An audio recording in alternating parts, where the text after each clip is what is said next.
Join Global Campus for a 360-degree education. Marwadi University, Rajkot, Gujarat.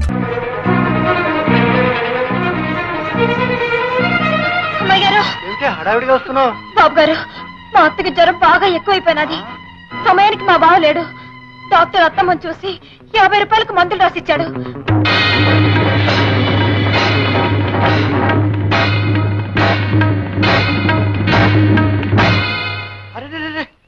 అమ్మాయి గారు ఇంట్లో లేరే. ఓ పంచే, నేను బ్యారల్ దగ్గరికి వెళ్తున్నాను. ఓ 10 నిమిషాలు నువ్వు అక్కడికి రా, నేను డబ్బిస్తాను.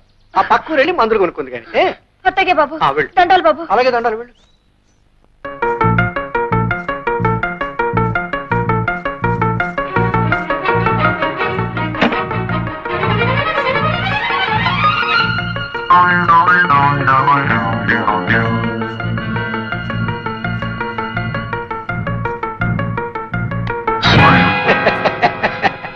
బాబు గారు, ఏంటే భయపడుతున్నావా? నేనే రాఘవేని. డబ్బు కావాలన్నావు కదూ, ఇస్తాను. చూడు, మనిషికి మనిషికి అవసరం ఉంటుంది. నీకు డబ్బు అవసరం ఉంది, నాకు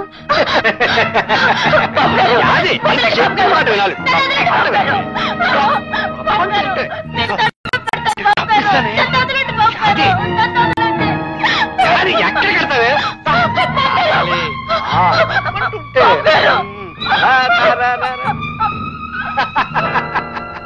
అందులోంచి బయటకు వెళ్ళడానికి తావలేదే. నా మాట బయటికి రా. చూడు, నేను చెప్పినట్టు విన్నావు అనుకో, నువ్వు కోరినంత డబ్బు ఇస్తాను. రావాలి రావాలి రావాలి. అది మంచి పిల్ల, గుడ్ గర్ల్. దా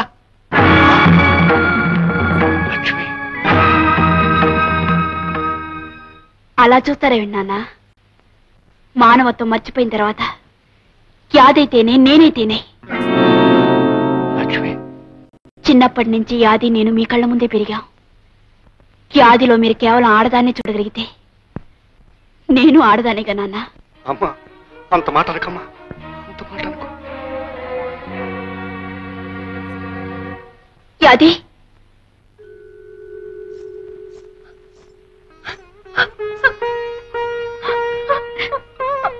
యాది, నాన్నగారు నీతో మాట్లాడుతున్నప్పుడు నేను లోపల నుంచి విన్నాను. ఆయన ఉద్దేశం ఏమిటో ఊహించాను, అందుకే వచ్చాను. చూడు, ఆ తండ్రికి కూతురికి అడగటం లేదు, ఓ జాలిగుండగల ఆడదానికి అడుగుతున్నాను. ఆయన మన్నించు, ఇక్కడ జరిగిందంతా మర్చిపో. అమ్మాయి గారు, అంత పెద్ద మాటలనొద్దు. దేవత లాంటి మీ ముఖం చూసి ఈ లోకంలో ఎవరి పాపాన్నైనా క్షమించేయచ్చు. చూడు, మీ అత్తగారికి మందులు కొని వెంటనే వైద్యం చేయించు. మీ అత్తగారికి ఏమైనా అయితే రాము భరించడు. తొందరగా వెళ్ళు. అలాగే అమ్మాయి గారు. ఒరే రాముడు, నువ్వు ఊరెళ్ళినాక నాకు రోగం ఎక్కువైపోయినదిరా. పిచ్చి పిల్ల యాది ఎంత కంగారు పడిపోయిందో. పక్క ఊరు పెట్టి డాక్టర్ బాబుని తీసుకొచ్చి నాకు మందులు ఇప్పించిందిరా. ఎవరి పాపాన్నైనా క్షమించేయచ్చు. చూడు, మీ అత్తగారికి మందులు కొని వెంటనే వైద్యం చేయించు. మీ అత్తగారికి ఏమైనా అయితే రాము భరించడు. తొందరగా వెళ్ళు. అలాగే అమ్మాయి గారు. ఒరే రాముడు, నువ్వు ఊరెళ్ళినాక నాకు రోగం ఎక్కువైపోయినదిరా. పిచ్చి పిల్ల యాది ఎంత కంగారు పడిపోయిందో. పక్క ఊరు పరిగెట్టి డాక్టర్ బాబుని తీసుకొచ్చి నాకు మందులు ఇప్పించిందిరా. నన్ను బతికించింది. నా ఇష్టం గొప్పగా బావకు చెప్తావేంటి? అట్లాంటి సమయంలో కావలసిన వాళ్ళు ఎవరైనా ఆ మాత్రం చేస్తారు. బావా, నువ్వు కాఫీ తీసుకో. కావలసిన వాళ్ళు ఎంతమంది ఉన్నా ఏం చేస్తారో తెలియదు కానీ అమ్మకు నువ్వు చేసినంత ఎవరో చేరే. అది చాలా. అంత పొగడాలనుకుంటే లక్ష్మి గారిని పొగడు. లక్ష్మ? అవును, మనిషి సాయం నేను చేశాను కానీ డబ్బు సాయం అమ్మాయి గారే చేసింది. లక్ష్మి గారు డబ్బు ఇవ్వకపోతే నేను ఏడుస్తూ కూర్చునేదాన్ని. లక్ష్మి, ఎక్కడికి వెళ్తున్నావు? రాముతో కలిసి పాఠాలు చెప్పడానికి వెళ్తున్నాను. పాఠాలు చెప్పడానికి వెళ్తున్నావు? పాఠాలు అక్కడికి వెళ్ళొద్దని చెప్పారా? నోర్మసు లోపలడు. మన అంతస్తు పరువు మర్యాద మర్చిపోయినా. ఈ పరువు మర్యాద ఏమైంది నాన్న? చూడండి, నన్ను ఆపే హక్కు గాని ఈ పరువు మర్యాదల గురించి మాట్లాడే అధికారం గాని ఏనాడో మీరు పోగొట్టుకున్నారు. వస్తాను. అయ్యగారు, పోస్ట్. లక్ష్మి, నేను లేనప్పుడు మా అమ్మ వైద్యానికి డబ్బిచ్చి సాయపడ్డందుకు చాలా థ్యాంక్స్. రాము, కావాల్సిన మనుషుల మధ్య కృతజ్ఞతలు రుణపడ్డాలు ఉండకూడదు. మీ అమ్మగారి విషయంలో యాదికి ఎంత బాధ్యత ఉందో అంతకంటే నాకు ఎక్కువే ఉంది, కాదంటావా? నిజాల్ని నీ మాటల్ని కాదని ఎలా అనగలను? క్లాస్కి టైం అయింది. మా ఊరి ప్రజల్ని గింటయ్య గీగవయ్య అనే 2 పందికొక్కులు దోచుకు తింటున్నారు. డామిట్, ఎవరు మా గురించి పేపర్లో రాసింది? రాఘవయ్య దుకాణం పునాదులు కదిలిపోతున్నాయి. చెకింగ్ కొత్తామని పట్నం నుంచి తాకీదు వచ్చిందయ్యా. నీ దుకాణం పునాదులే కదయ్యా, నా ఇంటి పునాదులు కూడా కదిలే. ఇదిగో నాకు వచ్చింది వెధవ నోటీస్. ఏంటా నీ గోళ? నేను చూసావులే. ఎలా ఇంటికి నోరు మూసుకుని వెళ్ళు. ఈ వెధవ ఇంటికి పోలిస్తే దారి పొడుగునా మన గురించి చెప్తూ వెళ్తాడు. రై, ఈ విషయం తెలియదు. తోకొకటి తక్కువ. అసలు ఏ తుంట్రదవ చేసి ఉంటాడంట అవి పని. ఇంత తెగేసి రాశాడంటే ఎవడో మన విషయం తెలిసిన వాడే రాసి ఉండాలయ్యా. ఎంకన్నా మన ఊరు గురించి పేపర్లో పడింది రోయ్. ఏమని రోయ్? అనగనగా గింటయ్య గేకవయ్య అనే 2 పందికొక్కులు దాచినపల్లి గ్రామాన్ని దోచుకుంటున్నాయంట్రా. అసలు మన ఊళ్ళో గింటయ్య గేకవయ్య అంటే ఎవర్రా? అమ్మ కూర నా కొడకల్లారా. అసలు పెద్దోళ్ళు గొడవలు మీకు ఎందుకురా? ఎతవల్లారా? ఉల్లిపాయలంత లేరు, ఏమిటో పెద్ద పేపర్ చదివినట్టు కబుర్లు చెప్తున్నారు. రై, ఎక్కడ చదివారా పేపర్? అసలు మన ఊళ్ళోకి పేపర్లు ఎలా వచ్చాయి? ఎవరిచ్చారు? ఎవడిచ్చాడరా మీకు? నేను. ఈ రోజు నుంచి ఈ ఊళ్ళో జరిగే ప్రతి అరాచకం బయట ప్రపంచానికి తెలుస్తుంది. బయట ప్రపంచంలో జరిగే ప్రతి మంచి పని ఈ ఊరికి తెలుస్తుంది. ఇన్నేళ్ళ నుంచి మీరు చీకట్లో దాచేసిన ఈ గ్రామం ఇప్పుడిప్పుడే మేలుకుంటుందని గ్రహించండి. దానికి నిదర్శనం ఇదే.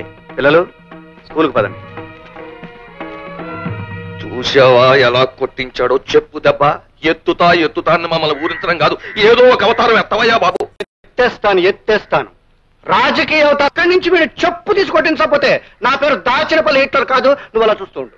అది ఈ కథ వల్ల మనకి తెలిసింది ఏమిటంటే ఐకమత్యమే మహాబలము. అంటే మనం అందరూ కలిసి ఉంటే ఎవ్వరూ ఏమీ చేయలేరన్నమాట. తెలిసిందా? ఇవాళ అటో తెలిపో. ఒరే రాము, ఇప్పటికి చెప్పిన పాఠాలు చాలు, నువ్వు ముందు బయటన్నాడు. ఏమిటి మీరు అనేది? ఏమిటా చెప్పవయ్యా? నిన్ను మన్యపడవల్లో ముదనష్టపు స్కూల్కి బదిలీ చేశారు. ఇవిగో ఆర్డర్స్. తీసుకెళ్లి అక్కడ కుక్కలకి నక్కలకి ఐకమత్యం పాఠాలు నేర్పు.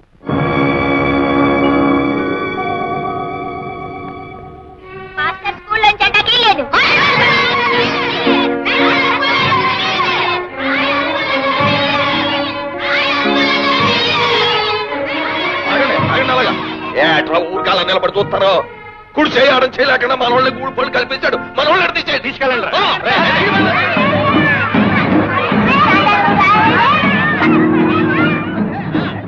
గూడిపు కూర నా కొడకల్లారా. ఆ తెల్ల సొక్కాలు రంగు నెక్కలు ఇప్పేసి కోచి కొట్లు ఎట్టుకుని కోట్లం తోలుకుంటారా యాదవల్ల. ఇప్పుడు తెలిసిందా హిట్లర్ రాగవే సంగతి ఏమిటో? మర్యాదగా నీ పని నువ్వు చూసుకోరా అంటే మా జోలికి వస్తావా? ఏదో లొట్టికాయ ఉద్యోగం ఒకటి దొరికింది కదా మాకు ఎదురు తిరుగుతావు. 4 రూపాయలు వచ్చే ఉద్యోగం దొరికేటప్పటికి నా వ్యాపారం జోలికి వస్తావురా నువ్వు? పెద్దలు ఎదిరించావు, ఊళ్ళో ఉండే యోగం కూడా లేకుండా పోయింది. ఇప్పుడు ఎదిరించడం చూద్దాం. 4 ముక్కలు వంట పట్టినంత మాత్రం ఊళ్ళో పెద్దలకే నీతులు చెప్తావా? ఇప్పుడు రోడ్డుపై పడ్డావు, ఇప్పుడు చెప్పు అమ్మా నీతులు. చెప్పరా? చెప్పు. బోడి ఆశయాలు ఆదర్శాలని పటం కట్టుకు ఊరేగేవే. ఇప్పుడు చెప్పు. కొంపలో డబ్బు లేదు, ఊరు వెళ్ళకపోతే ఉద్యోగం లేదు, ఉద్యోగం లేకపోతే తిండి లేదు, ఎవడి సాయం లేదు, నా సానుభూతి అంతకన్నా లేదు, ఒంటరి వెధవి. ఏ సాయంత్రం నీ ఆశయాలు? ఇప్పుడు అర్థమైందా హిట్లర్ రాఘవయ్య అవతారం ఎత్తితే ఏం చేయగలడో? అర్థమైంది. కానీ మీకు అర్థం కాని నేను చెప్తాను వినండి. ఉదయించే సూర్యుడిని ఆపడం, ఉరికే జలపాతాన్ని నిలపడం మీ తరం కాదు. నా ఉద్యోగాన్ని ఈ ఊరి నుంచి ట్రాన్స్ఫర్ చేయించగలిగారు కానీ నన్ను ఈ ఊరి నుంచి ట్రాన్స్ఫర్ చేయించలేదు. ఆహా, ఉద్యోగం పోయింది కదా, నా ఆశయాలని తప్పు వాయించుకుంటూ ఊరో తిరుగుతాడే. ఆశయాల రోగి అని మూర్చి బిళ్ళ కట్టుకున్నట్టు మెళ్ళ ఓ పిల్ల కట్టుకు తిరుగుతాడు. ఆపండి. అనుకున్న ఆశయం సాధించడానికి కావలసింది తిండి కాదు, బట్ట కాదు, మీలాంటి స్వార్థపరుల అండదండలు కాదు. లక్ష్యాన్ని సాధించాలనే పట్టుదల, దేనికి తలవంచని ఆత్మవిశ్వాసం, ఆదర్శాన్ని మర్చిపోని చిత్తశుద్ధి, ఇవన్నీ కలిసున్న వ్యక్తి సమాజానికి శక్తి అవుతాడు. ఆ శక్తిని మీలాంటి ఆషాఢభూతులు ఏమీ చేయలేరు. రాఘవయ్య, నేను అవతారం ఎత్తుతాను. అది ఒక మహాశక్తిలా మీ కళ్ళకు కనిపించేట్టు చేస్తాను. మీ కళ్ళ ముందే ఈ ఊళ్ళోనే ఉండి ఇక్కడే మరో ప్రపంచాన్ని సృష్టిస్తాను. రాఘవయ్య, ఆ రాముడుగాడు అవతారం ఎత్తుతాను అన్నాడు, ఎత్తేశాడు. మన కళ్ళ ముందే స్కూల్ ఎడతాను అన్నాడు, ఎట్టేశాడు. ఊళ్ళో ఉన్న పిల్లలందరినీ ఒకటి చేసేస్తాను అన్నాడు, చేసేస్తున్నాడు. ఆడేం మాట అంటే అది శాతల్లో చూపించేస్తున్నాడు. మనం మాత్రం మాటలు చెప్పుకోవడంలోనే ఉండిపోయాం. వెంటయ్య, ఈ దాచినపల్లి హిట్లర్ మాట కాదని వాడి ఊళ్ళో ఉండడానికి వీల్లేదు. ఎత్తేస్తాను. వెంటనే జటాసురావుతారు ఎత్తేసి ఊరెళ్ళి ఎమ్మెల్యే గారితో మాట్లాడి బీడీఓల్ని డిఈఓల్ని వెంటనే తరలించుకొచ్చి వాడి మీద ఉసుకొల్పి వాడంతా తేల్చేస్తాను. చూడు, వాళ్ళకి కావాల్సిన ఏర్పాట్లు నువ్వు చేయి. ఓ, సంతోషంగా చేస్తాను. ఒక్క చేస్తాం. వాడి వివరాలు ఏంటో చెప్పండి. దట్ ఫెలో రాము అమ్మా దేవాంతుడండి. ఆ కొండ పక్క పోరంబోక స్థలాలని ఆక్రమించేసుకున్నాడండి. Is it? అవును సార్. అక్కడ మేము లక్షణంగా పవిత్రంగా రావాలని కట్టించాలనుకున్నామండి. గుడి కట్టాల్సిన చోట బడి కట్టేశాడండి. కుర్రేదవులకి వానమాలు నేర్పే వంకతో ఊళ్ళోకి ఎగస్పత్తి పెట్టేశాడండి. చేస్తాం. మేం చేయాల్సింది మేం చేస్తాం, మీరు చేయాల్సింది మీరు చేశారా? ఈ అరేంజ్మెంట్లు అయిపోయాయండి. 4 సీమలు తెప్పించాం, 10 తరాలు తీసేసామండి. 2 పరుపులు ఏర్పాటు చేశాం. పరుపులంటే మా పెంట దానికి పెట్టిన పెంట పేరు, కానీ పరుపులు లక్షణంగా ఉంటాయండి. Good good, I understand. ఇంతకి ఏడా బడి, ఏడా రాము? సార్, ఆ కొండ పక్క పాక చూడండి సార్. అదిగో అదండి బడి. దాని పక్కన నిలబడ్డాడు చూడండి జెండా కోయలాగా. తప్పిలో రాము. జై హింద్. మీరు వెళ్ళి పరిస్థితులు కల్లారా చూడండి. మేమేదో దగ్గరుండి చేయించామని మాగుబడి ఎడుతాడు. మేము ఇక్కడే ఉంటాం. తేల్చేస్తాను వాడి సంగతి. వెంటయ్య, ఈ దెబ్బతో నా కొడుకు సంగతి సరి.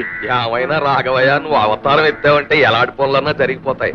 అవతారం ఇలాగ ఎత్తావు, ఆఫీసర్లు ఇద్దరు వారిపోయారు. దాచినపల్లి హిట్లర్. మీరేనా రాము? అవునండి, నేను బ్లాక్ డెవలప్మెంట్ ఆఫీసర్ని. వీరు విద్యాశాఖ అధికారి. నమస్తే. నమస్తే మిస్టర్ రాము, మీరు పిల్లల్ని అడ్డం పెట్టుకుని ప్రభుత్వం ఆస్తులు ఆక్రమించున్నారని, అనుమతి లేకుండా సేద్యం చేస్తున్నారని మీ మీద రిపోర్ట్లు వచ్చాయి. మీరేమంటారు?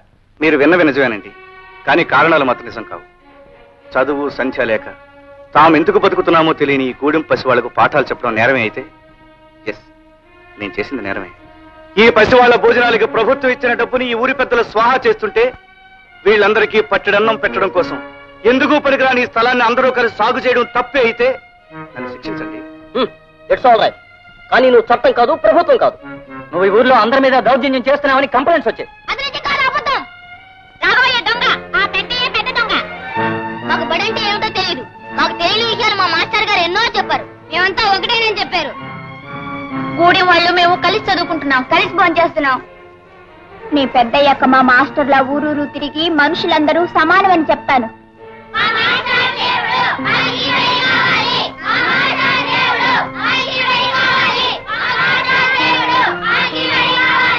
విన్నారా సార్? ఈ పసిపిల్లల హృదయాల్లో విజ్ఞానం అనే జ్యోతిని వెలిగించాడు రాము. వీళ్ళింత పవిత్రంగా ఆలోచిస్తున్నారు అంటే, వీళ్ళింత ఆవేశంగా తమ లక్ష్యాన్ని చెప్పగలుగుతున్నారు అంటే దీనికి కారణం రాము. ఇప్పుడు చెప్పండి సార్, రాము చేస్తున్నది నేరవా? మీరెవరు? మీకెవరైతే రాము మీద రిపోర్ట్ ఇచ్చారో ఆ పెద్ద మనిషి కూతుర్ని, రాఘయ్య గారి అమ్మాయిని. మీరు కూడా ఇతనితో పనిచేస్తున్నారా? రాము ఒక వ్యక్తి కాదు, ఒక ఉద్యమం, ఒక ఆవేశం. ఆ ఉద్యమంలో పాల్గొనే అదృష్టం కలిగినందుకు ఆనందపడుతున్నాను, గర్వపడుతున్నాను. కానీ ఊరి పెద్దలందరూ కలిసి ఇక్కడ రామాలయం ఏదో కట్టాలనుకుంటున్నారని విన్నాం మేము. వాళ్ళిక్కడ ఒక్క ఆలయమే కడదామనుకున్నారు సార్. కానీ ఇక్కడ కొన్ని వందల దేవాలయాల ప్రతిష్ఠ జరుగుతుంది. మంచిని కోరే ప్రతి హృదయం ఒక దేవాలయం. ఇక్కడ నిలబడ్డ ప్రతి కుర్రాళ్ళలోనూ ఒక రాముడు, ఒక కృష్ణుడు, ఒక జీసస్ కనిపిస్తారు. సార్, వీలైతే ఈ ఉద్యమానికి మీ ఆశీర్వాదాన్ని ఇవ్వండి, మీ చేయూతనివ్వండి సార్. తప్పకుండా ప్రభుత్వం దగ్గర నుంచి మీకు జరగాల్సిన సహాయం జరిగేటట్టు చూస్తాం. మేము ఇక్కడికి ఒక నేరస్తుడిని నిలయడానికి వచ్చాం, కానీ ఒక కార్యవాదిని కళ్ళారా చూసి పెడుతున్నాం. ఈవేళ సమాజంలో జరగాల్సిన కృషి ఏమిటో చేసి చూపిస్తున్నందుకు I congratulate you Ramu. Best of luck. Thank you sir. మీరు చెప్పాల్సింది మీరు చెప్పారు, మేము చేయాల్సింది మేము చేస్తాం. సరే, మీరు చేయవలసింది మీరు చేయకపోతే మేం చేయగలమండి. కాకపోతే ఆ చేసే ముందు ఈ రాత్రికి మేము ఇచ్చే విందు తీసుకుని. విందు లేదు, నా బొంద లేదు, మేము ఇప్పుడే పోతాం. సార్ సీమలు దింపాం, తలల కోసం పరుపులు కూడా. మీరు చేయాల్సింది మీరు చేశారు, ఇంకా మీరు చేయాల్సింది ఉంది. ఓ చేస్తాం తప్పకుండా. సీమలు తాగేయండి, తలలు తినేయండి, పరుపులు మేలేసుకుని పడుకోండి. మేము చేయాల్సింది మేము చేస్తాం.